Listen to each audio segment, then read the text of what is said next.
Good morning. I'm in my orange today early. It is 6:25 a.m. Good morning. I'm in my orange. I'm feeling amazing because not to play favorites, because we love the whole. We love the whole.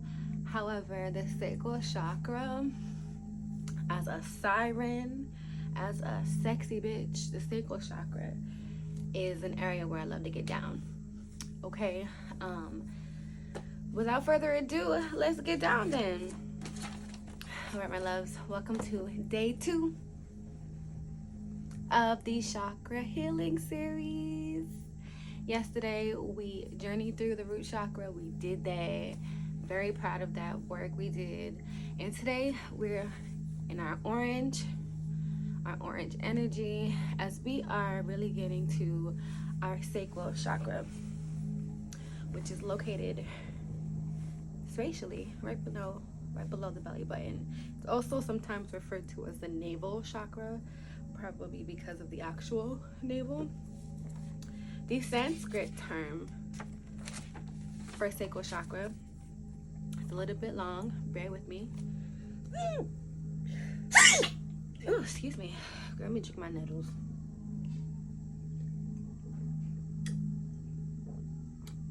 This is a nettles infusion with alfalfa and raspberry leaf in it. And yesterday I drank it room temp and straight up. But life doesn't always have to be that hard. You can put a little honey and milk in it, and it's everything it needs to be. I wouldn't recommend dairy milk, but that's just me.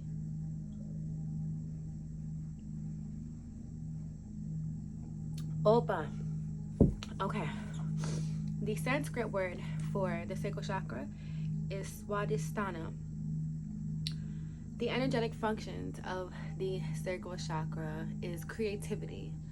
And that is a spectrum, right? It's everything from creating a cake to writing a song to creating human life. Okay?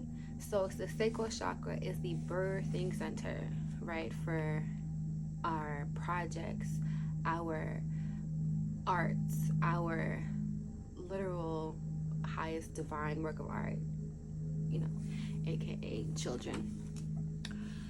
And I just say that highest divine work of art because it is not a small feat to grow and birth a child. It's not. We're not going to act like it is. The energetic functions of the sacral chakra are creativity, pleasure, passion, sexuality, sensuality, intimacy. The element of the sacral chakra is water. This list is not exhaustive, but if we were to discuss what a open or balanced sacral chakra, what that could look like, it looks like a healthy, balanced libido, right? Not overactive to where sex and intimacy is consuming your life, but also not underactive to where you are close off to sensuality and intimacy. So a healthy, balanced libido is indicative of a open and balanced sacral chakra. Creative expression is a manifestation of a open and balanced sacral chakra. Being able to exist regularly in your creativity, in your creative expression, and to be allowing your creations to escape your body and mind and take form outside of you, that is manifestation of a balanced and open sacral chakra. A healthy relationship to passion. So passion is an emotion that can go places, right? It can fuel and be the drive for some really amazing, powerful, groundbreaking shit. And it can also fuel things that are not groundbreaking but still big, right? Like, and passion can fuel anger, it can fuel rage, it can fuel actions that come from anger and rage. So The existence of passion and how that passion shows up is indicative of the state of one's sacral chakra. Fertility is another physical manifestation of an open and balanced sacral chakra. Easeful menstruation is a manifestation of an open and balanced sacral chakra, right? Like the activity in the womb is flow, is easeful, is not excessively painful, is not feeling like torturous, you know? Looking at indications of a blocked or unbalanced sacral chakra. Some of those attributes include fear of intimacy, being closed off to intimacy, low vitality, and vitality is essentially your life force, which you pour into how you greet people, how you greet yourself, how you express yourself, how you love, how you kiss, how you, the pep in your step, right? Creative blocks is another. Low libido is another. Being fixated on sex, right, for better or worse, that is a sign of a unbalanced sacral chakra. And painful menstruation, irregular menstruation. Now I do want to take a moment to honor the fact that a lot of times closed, blocked, underactive, overactive sacral chakras often are a result of trauma. The kind of trauma that is life-changing and can make it virtually impossible to feel safe in one's body and to harness one's sensuality, sexuality. So I want to take a moment to honor that, because the rates, the statistics of intimate partner violence, of sexual violence, sexual assault are high. They're high. When I worked as a sexual assault advocate in 2018, 2019, I believe at the time the statistic was 1 in every 3 or 1 in every 4 women or femme persons have experienced sexual assault. And usually that's like by the age of like 21. It is not lost on me that there are so many of us walking around holding so much trauma and pain in, on, and around our sacral chakra, our sacral energy. And today's work is one step in reclaiming that sacred power that sits and exists right inside of us. It's always available there to us, and no one can take that. No one can take that from us. Ashe. Yoga poses that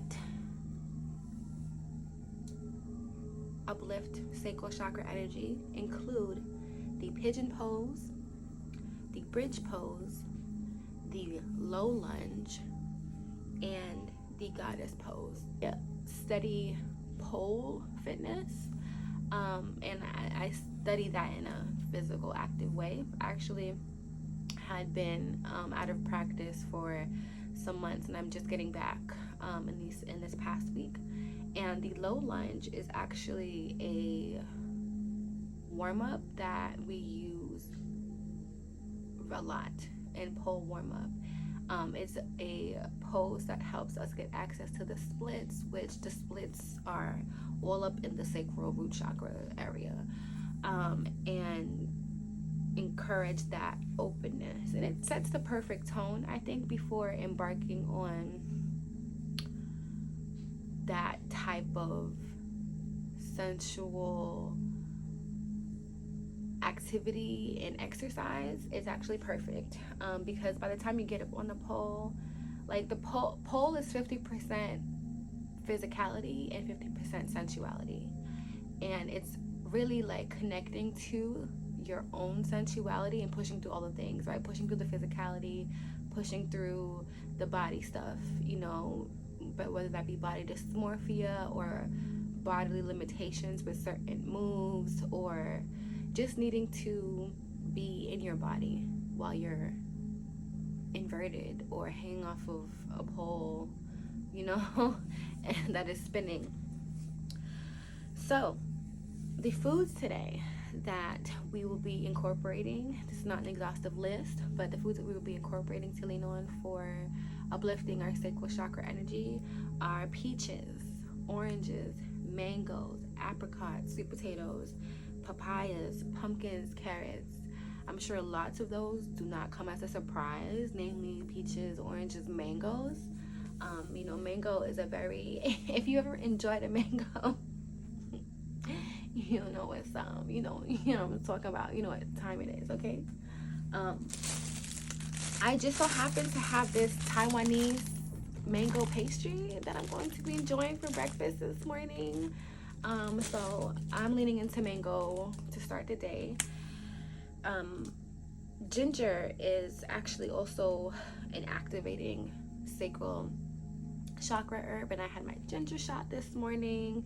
Nettles and red raspberry leaf are also sacral chakra nourishing herbs, and I had my nettles infusion this morning.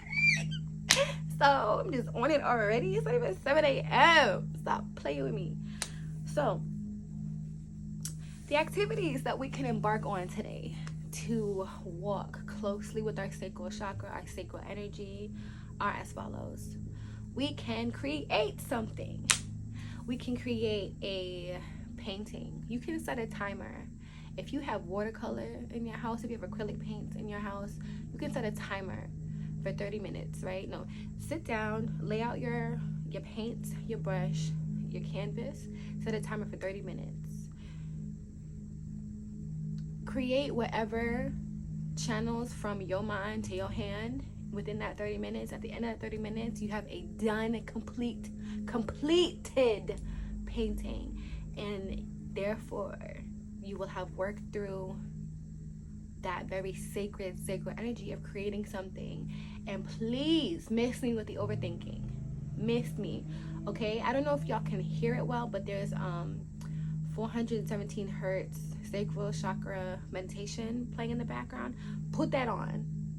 There's plenty of options on YouTube. Put that on during your 30 minutes and just breathe before you start. 3 deep, slow breaths, getting deeper and slower each time, and then just let it go. Redirect your thoughts to be present in what you're doing. That's all. That's all. You don't have to have a concept. If you need one, you can paint a peach, baby, whatever, you know what I mean? Like, just don't overthink it, just do it. Just allow your body to channel that creative energy. Just allow it. The next activity recommendation for our sacral chakra energy, and I'm gonna ask the youngins to leave the room. This is 21 plus, okay? I need y'all to have an orgasm. I need y'all to have an orgasm today. I do. Really bonus points if it is a self-induced orgasm, because we are working on ourselves and we need to normalize that. And if that sparks some discomfort for you, if that feels taboo, that is a signal that that is an area that is worth your attention in this sacral energy work journey. Okay? Of course, we're gonna wear, adorn, and surround ourselves in orange. And let me tell you, it works. I put my orange on. Mind you, I just rolled out the bed. I put my orange on, and can't you tell that I feel okay? Okay, because I do. I really do. Our aromatherapy options for today include sandalwood, sweet orange, lang lang, clary sage, And I'll even throw patchouli in there. You know why? Because patchouli and sandalwood really are earthy, strong scents. And please, everybody has a sacral chakra. You don't have to have a womb to have a sacral chakra. Okay? Because on one hand, life creating, if we're looking at the most ultimate end of the creation spectrum, life creating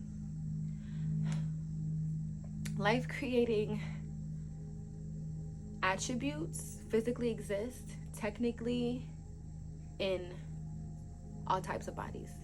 So yes, and divine feminine energy exists in everybody, just the way that divine masculine energy exists in everyone. We, can differ, but it exists in everyone. So patchouli, I know that the menfolk are more partial to patchouli. Lean on her if you feel like you're disconnected from your sacral energy and you feel that everything regarding sacral chakras is always super duper feminine. I hear you.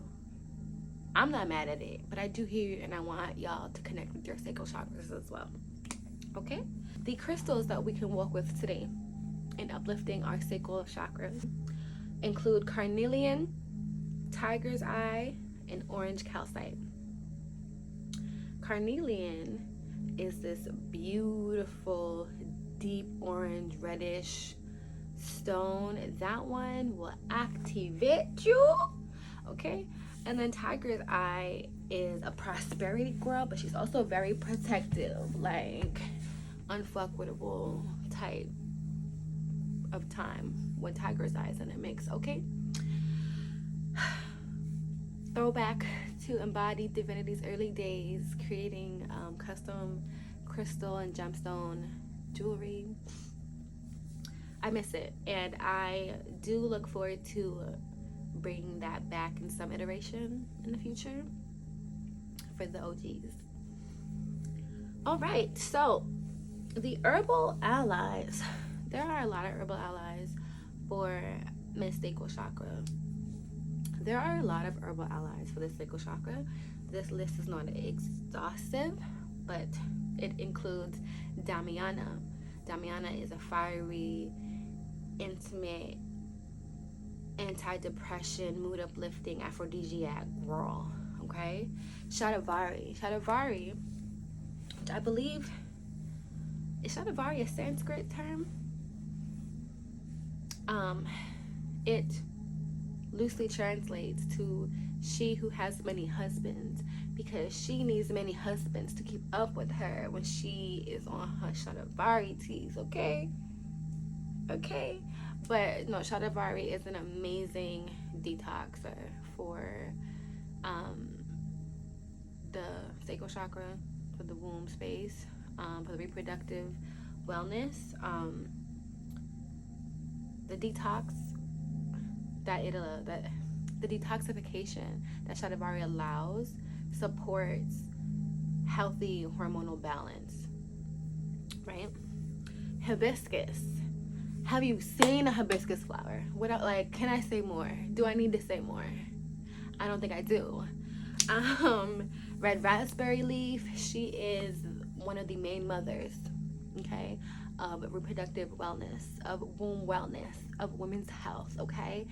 And she's also very nourishing for non-women folk bodies. She's a blood builder boost. She's a blood builder. Cardamom is sweet, warming, activating. Oh, it smells delicious. It tastes delicious. Yes. And if you don't know, please go and find out and come back and tell me, please. Orange peel. The girl orange is just the sacral chakra ally. Anyway, you turn it, flip it, and reverse it, okay? That just is what it is. Ginger, which we spoke about. Cinnamon, warming, sensual, activating. Yeah. And then dandelion root is also an amazing detox ally for the womb space, the sacral chakra, the liver, period. Detox, liver wellness, hormonal health, they all go hand in hand in hand. Okay, and then we also talked about nettle leaf already. All right, Henty, before we get into the affirmations and the curiosities, I'm actually so geeked. I am so geeked to what we about to do next, because when I tell you,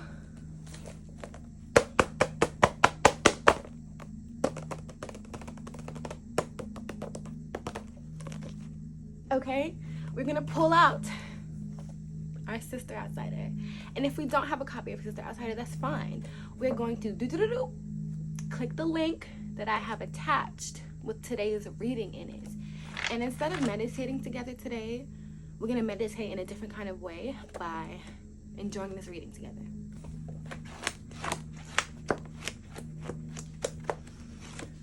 I am so geeked to share this with you all today, because it means so much to me. And Audre Lorde is a communal ancestor who means so much to me. I discovered her and her work in college. You know, for those who don't know, I received my BA in 2018, and I was a double major. I double majored in women, gender, sexuality studies and Afro-American studies with a certification in reproductive health, rights, and justice, among other things, you know. But Audre Lorde was a very instrumental force in my learning. And in my degree, I had a concentration in Black feminist praxis. But in my copy of Sister Outsider, I'm going to turn to page 53, and we are going to read together my most favorite, and that's hard, but this is my most favorite work of Sister Mother Audre Lorde. It is called Uses of the Erotic as Power. And without further ado, there are many kinds of power, used and unused, acknowledged or otherwise. The erotic is a resource within each of us that lies in a deeply female and spiritual plane, firmly rooted in the power of our unexpressed or unrecognized feeling.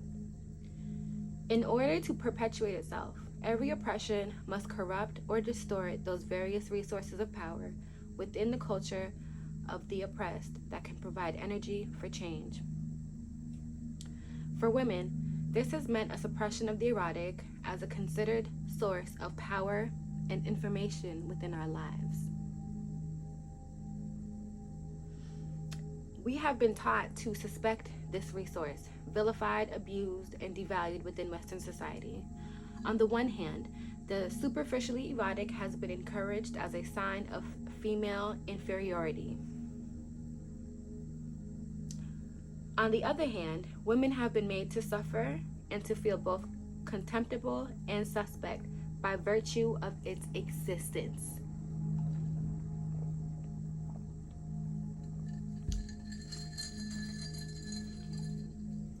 It is a short step from there to the false belief that only by the suppression of the erotic within our lives and consciousness can women truly be strong. But that strength is illusory, for it is fashioned within the context of male models of power. As women, we have come to distrust that power which rises from our deepest and non-rational, knowledge. We have been warned against it all our lives by the male world, which values this depth of feeling enough to keep women around in order to exercise it in the service of men, but which fears this same depth too much to examine the possibilities of it within themselves. So women are maintained at a distant/inferior position to be psychically milked, much the same way ants maintain colonies of aphids to provide a life-giving substance for their masters. But the erotic offers a well of replenishing and provocative force to the woman who does not fear its revelation, nor succumb to the belief that sensation is enough. The erotic has often been misnamed by men and used against women. It has been made into the confused, the trivial, the psychotic, the plasticized sensation. For this reason, we have often turned away from the exploration and consideration of the erotic as a source of power and information, confusing it with its opposite, the pornographic. But pornography is a direct denial of the power of the erotic, for it represents the suppression of true feeling. Pornography emphasizes sensation without feeling. The erotic is a measure between the beginnings of our sense of self and the chaos of our strongest feelings. It is an internal sense of satisfaction to which, once we have experienced it, we know we can aspire. For having experienced the fullness of this depth of feeling and recognizing its power and honor and self-respect, we can require no less of ourselves. It is never easy to demand the most from ourselves, from our lives, from our work. To encourage excellence is to go beyond the encouraged mediocrity of our society, which is to encourage excellence. To encourage excellence is to go beyond the encouraged mediocrity of our society to encourage excellence. But giving in to the fear of feeling and working to capacity is a luxury only the unintentional can afford. And the unintentional are those who do not wish to guide their own destinies. This internal requirement towards excellence, which we learn from the erotic, must not be misconstrued as demanding the impossible from ourselves nor from others. Such a demand incapacitates everyone in the process. For the erotic is not a question only of what we do, it is a question of how acutely and fully we can feel in the doing. Once we know the extent to which we are capable of feeling that sense of satisfaction and completion for the girls in the back, we can then observe which of our various life endeavors bring us closest to that fullness. Whew.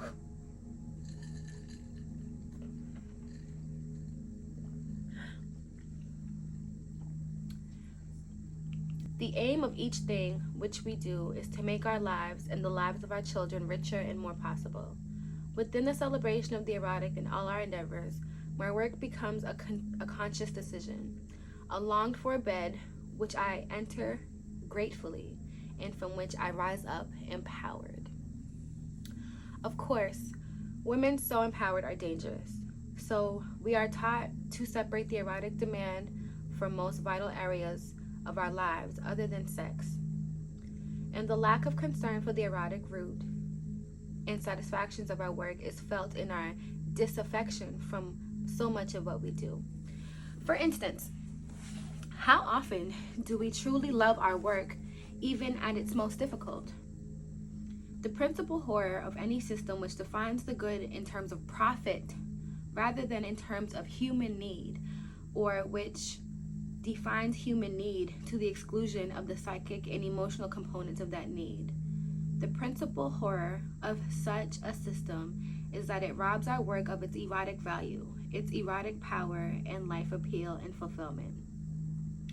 Such a system reduces work to a travesty of necessities, a duty by which we earn bread or oblivion. The principal horror of such a system is that it robs our work of its erotic value, its erotic power, and life appeal and fulfillment.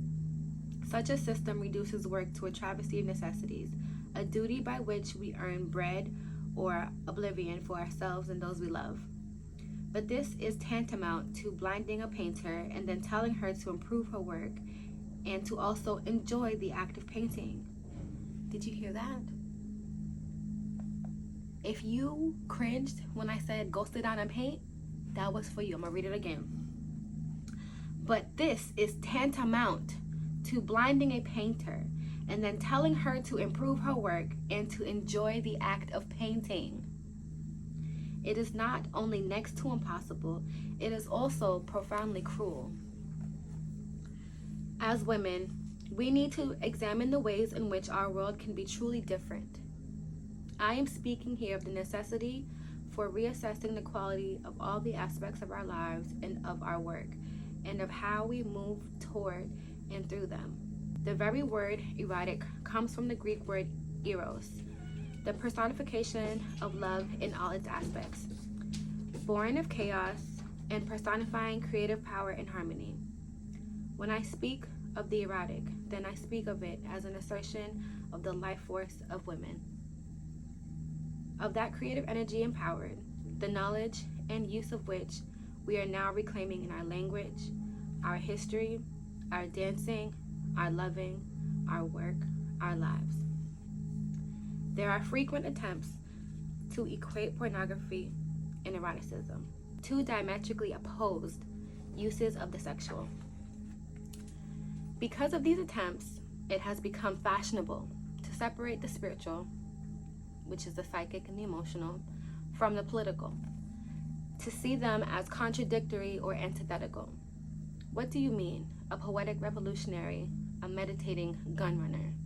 In the same way, we have attempted to separate the spiritual and the erotic, thereby reducing the spiritual to a world of flattened affect, a world of the ascetic who aspires to feel nothing. But nothing is farther from the truth, for the ascetic position is one of the highest fear, the gravest immobility.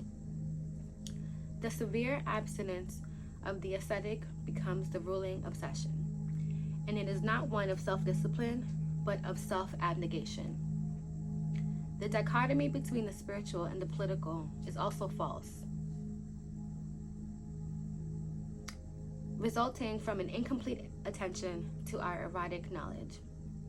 From the bridge which connects them is formed by the erotic, the sensual, those physical, emotional, and psychic expressions of what is deepest and strongest and richest within each of us, being shared, the passions of love in its deepest meanings. Beyond the superficial, the considered phrase, "it feels right to me," acknowledges the strength of the erotic into a true knowledge. For what it means is the first and most powerful guiding light toward any understanding. An understanding is a handmaiden, which can only wait upon or clarify that knowledge, deeply born. The erotic is the nurturer or nursemaid of all of our deepest knowledge. The erotic functions for me in several ways, and the first is in providing the power which comes from sharing deeply any pursuit with another person. The sharing of joy, whether physical, emotional, psychic, or intellectual, forms a bridge between the sharers, which can be the basis for understanding much of what is not shared between them, and lessens the threat of their difference. Another important way in which the erotic connection functions is the open and fearless underlining of my capacity for joy. In the way my body stretches to music and opens into response, hearkening to its deepest rhythms, so every level upon which I sense also opens to the erotically satisfying experience, whether it is dancing, building a bookcase, writing a poem, or examining an idea. That self-connection shared is a measure of joy which I know myself to be capable of feeling, a reminder of my capacity for feeling, and that deep and irreplaceable knowledge of my capacity for joy comes to demand from all of my life that it be lived within the knowledge that such satisfaction is possible and does not have to be called marriage, nor God, nor an afterlife. This is one reason why the erotic is so feared and so often relegated to the bedroom alone, when it is recognized at all. For once we begin to feel deeply all the aspect of our lives, we begin to demand from ourselves and from our life pursuits that they feel in accordance with that joy which we know ourselves to be capable of. Our erotic knowledge empowers us, becomes a lens through which we scrutinize all aspects of our existence, forcing us to evaluate those aspects honestly in terms of their relative meaning within our lives. And this is a grave responsibility, projected from within each of us, not to settle for the convenient, the shoddy, the conventionally expected, nor the merely safe. During World War II, we bought sealed plastic packets of white uncolored margarine with a tiny, intense pellet of yellow coloring perched like a topaz just inside the clear skin of the bag. We would leave the margarine out for a while to soften, and then we would pinch the little pellet to break it inside the bag. releasing the rich yellowness into the soft, pale mass of margarine. Then, taking it carefully between our fingers, we would knead it gently back and forth, over and over, until the color had spread throughout the whole pound of margarine, thoroughly coloring it. I found the erotic such a kernel within myself. When released from its intense and constrained pellet, it flows through and colors my life with a kind of energy. A kind of energy that heightens and sensitizes and strengthens all my experiences. We have been raised to fear the yes within ourselves, our deepest cravings. But once recognized, those which do not enhance our future lose their power and can be altered. The fear of our desires keeps them suspect and indiscriminately powerful. For to suppress any truth is to give it strength beyond endurance.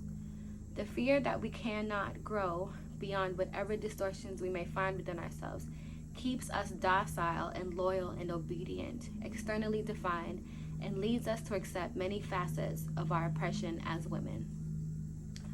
When we live outside ourselves, and by that I mean on external directives only rather than from our internal knowledge and needs, when we live away from those erotic guides from within ourselves, then our lives are limited by external and alien forms, and we conform to the needs of a structure that is not based on human need, let alone in individuals.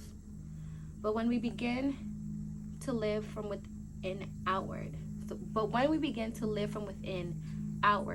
in touch with the power of the erotic within ourselves, and allowing that power to inform and illuminate our actions upon the world around us, then we begin to be responsible for ourselves in the deepest sense. For as we begin to recognize our deepest feelings, we begin to give up, of necessity, being satisfied with suffering and self-negation, and with the numbness which so often seems like the only alternative in our society. Our acts against oppression become integral with self, motivated and empowered from within. In touch with the erotic, I become less willing to accept powerlessness or those other supplied states of being which are not native to me, such as resignation, despair, self-effacement, depression, and self-denial. And yes, there is a hierarchy. There is a difference between painting a black fence and writing a poem, but only one of quantity. And there is for me no difference between writing a good poem and moving into sunlight against the body of a woman I love. This brings me to the last consideration of the erotic. To share the power of each other's feelings is different from using another's feelings as we would use a Kleenex. When we look the other way from our experience, erotic or otherwise, we use rather than share the feelings of those others who participate in the experience with us. And use without consent of the used is abuse. In order to be utilized, our erotic feelings must be recognized. The need for sharing deep feeling is a human need, but within the European American tradition, this need is satisfied by certain prescribed erotic comings together. These occasions are almost always characterized by a simultaneous looking away, a pretense of calling them something else, whether a religion, a fit, a mob violence, or even playing doctor. And this misnaming of the need and the deed give rise to that distortion, which results in pornography and obscenity, the abuse of feeling. When we look away from the importance of the erotic in the development and sustenance of our power, or when we look away from ourselves as we satisfy our erotic needs in concert with others, we use each other as objects of satisfaction, rather than share our joy in the satisfying, rather than make connection with our similarities and our differences. To refuse to be conscious of what we are feeling at any time, however comfortable that may seem, is to deny a large part of the experience and to allow ourselves to be reduced to the pornographic, the abused, and the absurd. The erotic cannot be felt secondhand. As a Black lesbian feminist, I have a particular feeling, knowledge, and understanding for those sisters whom I have danced hard, played, or even fought. With whom I have danced hard, played, or even fought. This deep participation has often been the forerunner for joint concerted actions not possible before. But this erotic charge is not easily shared by women who continue to operate under an exclusively European American male tradition. I know it was not available to me when I was trying to adapt my consciousness to this mode of living and sensation. Only now I find more and more women-identified women brave enough to risk sharing the erotic's electrical charge without having to look away, and without distorting the enormously powerful and creative nature of that exchange. Recognizing the power of the erotic within our lives can give us the energy to pursue genuine change within our world, rather than merely settling for a shift of characters in the same weary drama. For not only do we touch our most profoundly creative source, but we do that which is female and self-affirming in the face of a racist, patriarchal, and anti-erotic society. And that is Queen Mother Audre Lorde's uses of the erotic.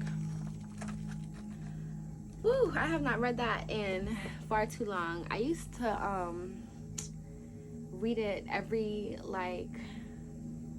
so often, maybe like once a season, just to like keep me grounded on my revolutional sensuality, revolutional eroticism tip. You feel me?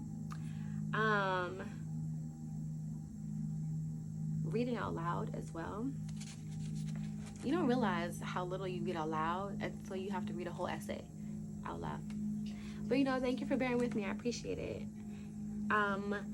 To close us out, that in itself was all of the affirmations. It feels silly to follow that up with affirmations, but they're good affirmations and they're a little bit less dense. So our affirmations for our sacral chakras today: I express my creativity freely. I embrace and welcome pleasure into my life. I am safe to embrace intimacy. I release guilt and shame and embrace my right to feel and to have pleasure and to be in my body.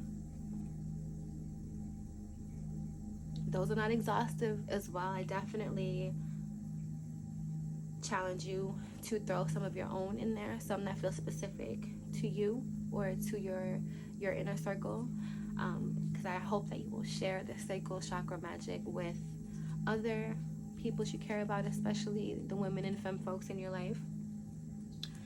So our last note that we are going to end on for this morning is our curiosities, you know, our food for thought, our themes for the day.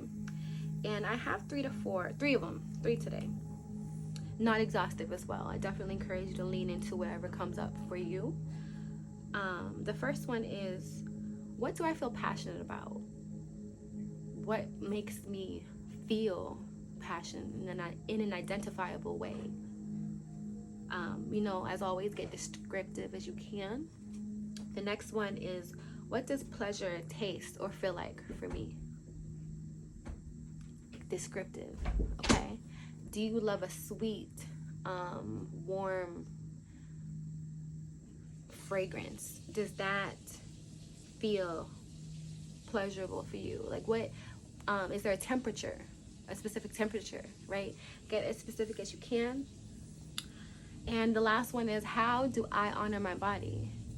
This is an invitation to just be objective, to observe yourself from the outside in, and just take note of what comes up and lean into it where you feel equipped, and put a sticky note to revisit what might be too much for today.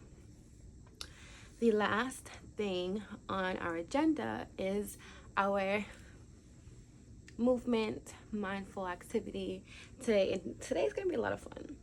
So I'm gonna do mine off camera because I'm gonna set the vibe, put my things together, get my music, you know. But the activity for today is going to be to wind your waist, and this is for all bodies that are able to wind. This is not gendered at all. I'm going to wind your waist for 1 whole minute. This is going to be an exercise in physicality, in mindful movement, and in sensual sacral chakra energy. Work through that, conjure that up, defrost that waist, knock them cobwebs off, whip that WD-40 out just in case it ain't got rusty. That's gonna be the activity. I will check back with mine, maybe I'll share mine. We'll see. But yeah, I'll be back with the full recipe share and more things as it relates to the sacral chakra. Have a beautiful day. Embody your divinity because it is yours. It is for you. And it just is.